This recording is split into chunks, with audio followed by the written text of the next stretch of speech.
Ces découvertes ont révolutionné nos connaissances sur les origines de l'humanité. Michel Brunet, paléontologue, naît dans les années 1940 dans la Vienne. Chevalier de la Légion d'honneur, officier de l'Ordre national du mérite, c'est à lui que l'on doit la découverte des premiers australopithèques. En 1995 tout d'abord avec le fossile Abel et en 2001 avec le plus ancien hominidé appelé Toumaï. Si Michel Brunet ne se voit pas quitter le terrain, il aime néanmoins poser ses valises de temps en temps pour transmettre son savoir au Collège de France où il enseigne. Michel Brunet, est-ce que paléontologue, c'était un rêve de gosse quand on sait que vous vouliez devenir médecin ou vétérinaire? Devenir médecin, ça voulait dire j'allais me trouver enfermé dans un cabinet médical, dans un hôpital. Alors après, je me suis dit, tu vas être vétérinaire, parce que vétérinaire, c'était dehors. Et j'ai concilié tout ça en étant paléontologue, quoi. Et en plus, j'avais un avantage.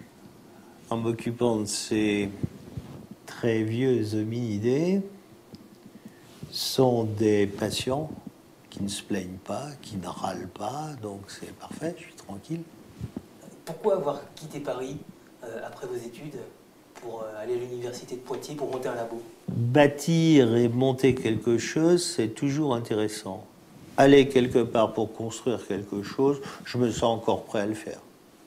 Alors, 2001, grande découverte, Toumaï, ce fossile d'une nouvelle espèce de la lignée humaine qui repousse les origines de l'humanité à 7 millions d'années en arrière. Comment on arrive à une telle découverte?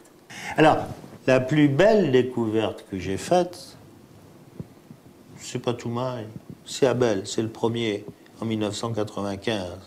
Et c'est sûrement de très loin ce moment-là qui a été le moment le plus fort. Justement, qu'est-ce qu'on ressent quand on fait une découverte comme celle-ci? On a du mal à y croire, ça fait tellement longtemps qu'on cherche. La science, c'est un jeu. Moi, je continue à jouer en essayant de trouver le plus vieux. C'est un émerveillement permanent. Et Michel Brunet, il se voit comment dans 10 ans?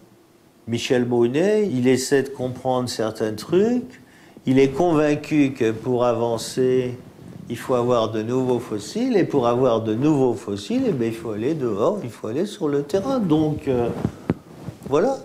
Et enfin, un mot qui pourrait qualifier ce que vous a apporté la science dans votre vie?